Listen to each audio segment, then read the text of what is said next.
in the handful of years that my ex-boyfriend and I were embroiled in each other's drama, basically, in London, our lives together were punctuated by benches where significant things would happen.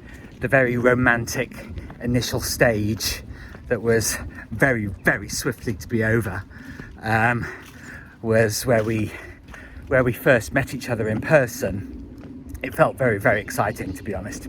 But then as time went on, and after he'd had the jabs, which I don't have proof, but I believe that his story about being jabbed was made up, really. Can't lie. I have a sixth sense about these things, and I'm rarely wrong, frankly. Not to sound big-headed, but bench life between us was taken up with him resting because it severely affected his health, and he was in and out of doctor surgeries all the time after that, getting into a worse and worse mood all the time, often being not very nice to me at best, being rather nasty and picky quite a lot of the time with me, to be honest. And the thing is, that was back then. Gone through all of that and learnt most of the lessons from it, still working my way through. But my life is now punctuated by different themes. And the pervasive overarching theme is always wanting to know the truth of things, but also now with an added dimension of wanting to be more resilient, more upright, and stand up for myself. And there's been a massive resurgence, and people seem to have forgotten that COVID and the lockdowns and all of the ignoble behaviour from the powers that be, people seem to have forgotten all about that, and people seem to have forgotten about Charlie Kirk, and whatever you think about it, it seems to have died down. Oh, it's all just a conspiracy theory, it didn't happen, blah blah blah.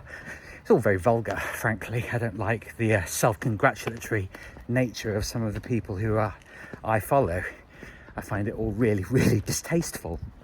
But all the different politicians, various shades of socialist and communist, they're talking about Brexit again and blaming all of the tax rises that they're doing on Brexit. I think, no, it's just bollocks. It's just not true at all. And I'm still pleased that I voted for Brexit, because you never expect politicians to actually carry out the things that they say that they're going to do that would actually be useful. Now, I voted for Brexit for the spirit of it, because I love being English.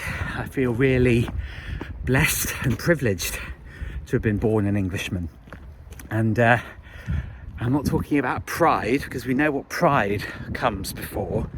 I do like standing up for it as much as I possibly can. So even though it's wet and rainy, which I kind of like as well, it's in my blood.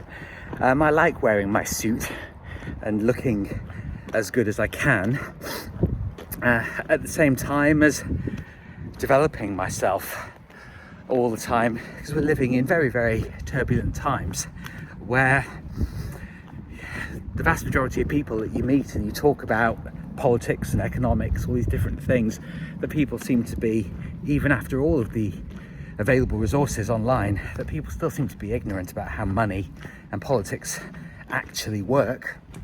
And it can feel very, very disheartening, especially when it's amplified by how much we are online. It makes it all very, very intense and depressing sometimes. Hello, hi. But it's very important to not let yourself be dragged down by the darkness of it all. And something that I'm doing more and more in my quest for ultimate resilience is to remind myself that if I want things to improve, that it's my job.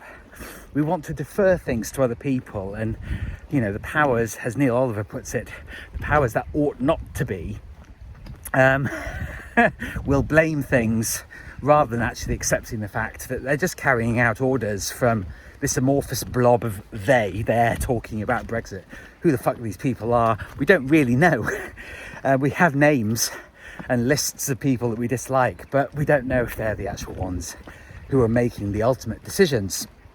And when I first heard Neil Oliver say that, I found it interesting, because I thought, oh, the powers that ought not to be. But the thing is, people did vote them in, you know.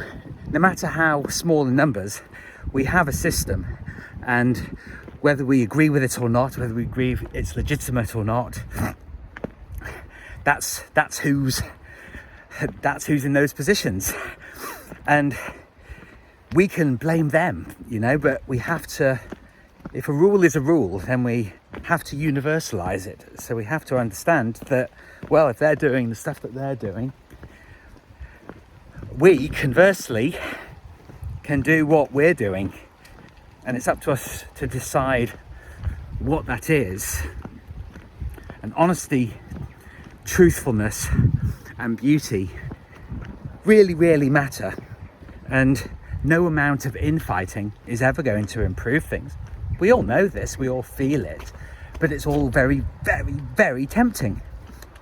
And if you allow yourself to live a life of light, of dignity, of grace, I think that can go a really, really long way. And we doubt our own influence. And even though it's raining, I'm getting very, very wet, and I can't see behind my glasses, we keep on walking, and we do it in a dignified way. And we do it with a true desire to actually help as many people as possible. We are stronger together, and we have to remind ourselves that over the last 20 years or so, people have been so heavily propagandized and programmed into believing certain things that are destructive. Can't deny it, but love thy neighbour as thyself. We have sympathy for them. Don't ever let resentment into your heart, which is why we're in the increasingly socialist position that we're in. It's all born out of resentment for people who have worked hard and achieved things. But again, the propaganda is so strong in people that, forgive them, Lord, for they know not what they do. Keep walking your own path. Keep being the best person that you can be, and do great things for humanity.